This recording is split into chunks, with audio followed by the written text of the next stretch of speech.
Hello everyone! But today I wanted to do candle gazing because that is what my spirit guides want me to teach you next based on how you're going to open up your gifts of clairvoyance. Today we're going to discuss the art of gazing, and this is just a similar practice to gazing at the crystal balls that fortune tellers use. And really what you're doing is not that you're gazing that the crystal ball is going to show you something, but to me, when you gaze, there's two things that happen. One thing that happens is that you let that control and the desire to see through your physical eyes, you let that go because you're in this altered level of consciousness. You enter this level of consciousness that is different. It's almost like a hypnosis or a trance. So you're really letting go of that desire and that need to control what you see. So your mind is kind of taking a backward seat there, and you're really connecting to your heart and you're connecting to your third eye to really show you, and your crown chakra, because you're receiving that information which comes as images through your crown chakra to enable you to really get those visions that you want to see. Could be a future vision, it could be something you want to know about the present situation. So this is really helpful. So when I started doing this practice, incorporating this in my daily practice, in my earlier stages of developing my third eye, I did not have a pendulum. So I started with just using a simple candle. So I have this candle here. I don't know if you can see it right now, but it's anything you can get. It's something you can find in the store, or even you might have something lying in your home. You know, it doesn't have to be anything fancy. So get yourself a candle, light the candle, and what you're really going to do is first you're going to take some deep breaths, because this is a practice where you want to connect with your heart center and really connect. So you want to take some deep breaths in through your mouth. in through your nose and out through your mouth, and letting go. Keep doing that for about 10 to 11 breaths. So in through your nose, out through your mouth. That's the ideal way of of breath work. Taking in from your nose and letting go from your mouth. So you really want to do that about 10 times and focus. When I do that, I like to focus on my heart center. I like to focus on my heart chakra. I'm really dropping my consciousness from my mind to my heart, because this is where all the answers are. This is where your soul is going to give you those visions that you want to see for the future. This is where you're going to connect with your crown chakra and really help drop those visions into your heart center. You don't want to think it too much, because then the ego comes in between. You really want to feel it through your heart. You really want to drop down to your heart center. So it's really important to start doing breath work, 10 to 11 breaths before you start this work. So then after you do that, you want to take your candle, you want to light it, of course, and then you want to gaze into it. And now when you're gazing into it, you're really focusing on a point that really attracts you. So it could be the middle of the flame, it could be the outer layer of the flame, it could be the tip of the flame. You want to focus on a point somewhere in the flame and do not let go of that focus. So keep on focusing on that flame, on that point that is really drawing you to it. So you have to do this for a good 10 minutes, at least in the beginning.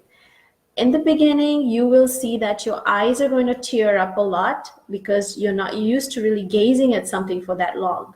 You might start seeing double vision. You might start also seeing blurry vision. You might also start tearing up. That's absolutely normal. And the reason we use this technique is to really help you let go of that control of your physical eyesight, that is wanting to see everything, your mind wanting to make it see things.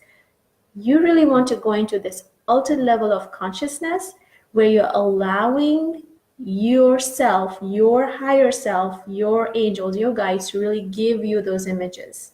You don't want to control anything. So it's really a way of surrendering, really surrendering to what you'll be shown versus what will I see. You know, it's letting go of that control. So do that for a good 10 minutes until you feel yourself slipping into this level of consciousness as if you're in this trance situation. You know, I don't want to do this for that long, but you just keep on doing it. You keep on watching that flame, and then you go into this level of trance where you are not really at all connected to the flame or really watching the flame. You're somewhere else. You're in a trance. You're just watching that point on the flame or in the flame. And then you're going to set an intention to get an answer for something. So for example, when I first did it initially, I would have asked a simple question like, I want to see myself in a job I'll be working at in 3 months. So you can set that intention and really ask that question once you see you're falling into this trance. And then you're going to see snapshots or quick visions of things that are going to be starting to be shown to you in your third eye. Now, the goal is not to start judging it or not to start analyzing it. The goal here is just to receive those snapshots, receive those visions, receive what you're receiving pertaining to visions or snapshots, or what else can you see? Of symbols. Sometimes you'll see symbols. That I saw symbols too, pictures, numbers, anything that you're shown, go with that. And then, now what happens if you don't see anything? That's another question. It's a good question. What happens if you don't see anything? So initially, when you do this, your mind's going to always come on the way, or in the way, sorry. And it'll be like, am I really seeing this or am I thinking this? You know, and you don't want to do that. You just want to allow yourself to see those images. Now, if you're not getting any images, or if it's blurry, what should you do then? Allow yourself to accept what you saw at that time. Do not judge yourself. Do not be harsh on yourself. Allow that gift to really open up for you slowly. So you're really holding that space. Okay, it was blurry. That's fine. I'm going to do this again tomorrow, or do this again later today. You want to keep doing it. It's a practice. You know, it's not going to be like in a day you're going to see everything that you ever wanted to see about your future. It's not going to happen that way. You're going to see glimpses of things, visions of things. You're not going to see anything. You might see something blurry, but that's absolutely normal. Just go with what you see. Love yourself for whatever you see, you know. Cheer yourself up for whatever you see. You're going to be your best cheerleader right now, because it doesn't matter what you see in that moment in time, or what you don't see in that moment in time. It's really for you to develop this practice of really letting go and surrendering and allowing your higher self and other light beings to come through you and show you this vision. So that is one practice you can really do.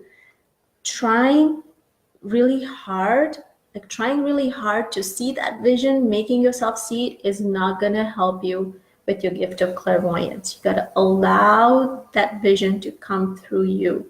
And gazing helps, because it really helps you, enables you to let go, and then allow your higher self and light beings to really help you, show you that vision. It's showing versus making you see something. So it's really showing you, allowing, giving that space so you can see. Now, candle is one thing you can use. I didn't have a pendulum at that time when I was starting to develop this practice and really open up my clairvoyance. But if you have a pendulum, please feel free to do the same with it.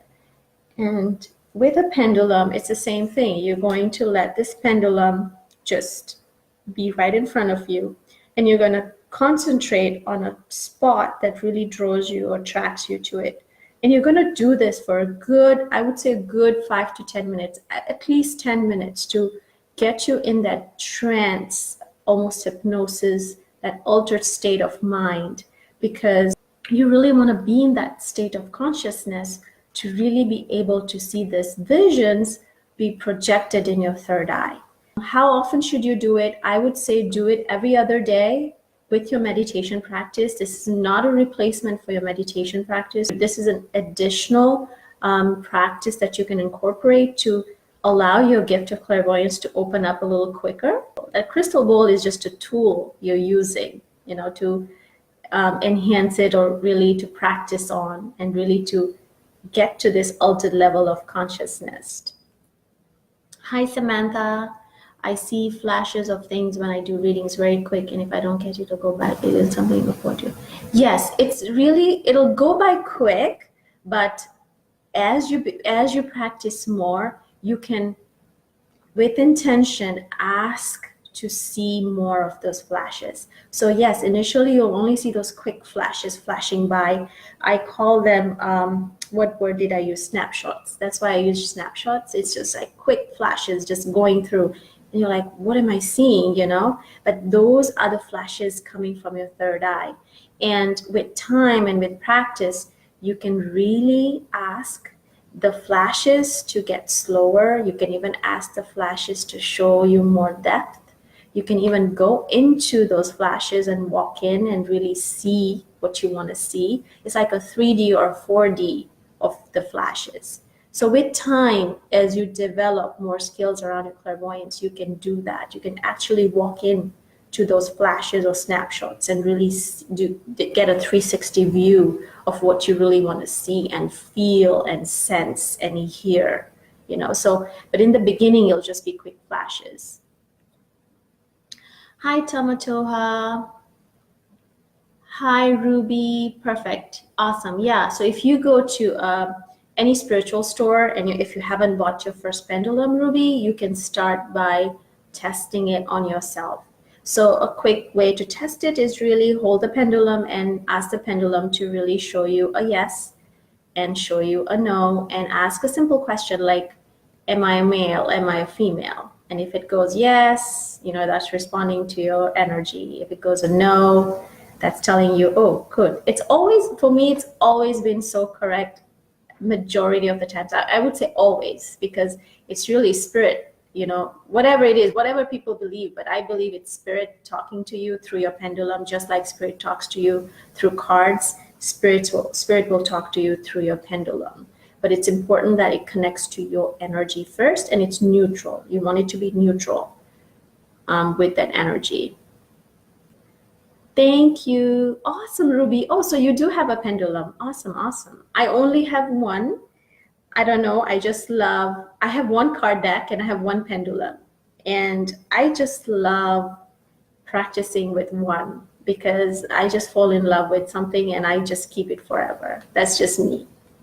So I have one pendulum and I have one deck of cards that I really built my entire practice on. So it's really important that you build on this practice. Like anything, you need to practice, number one, and number two, build on that practice. So keep adding different things to it, and that is going to expedite your gift really quickly.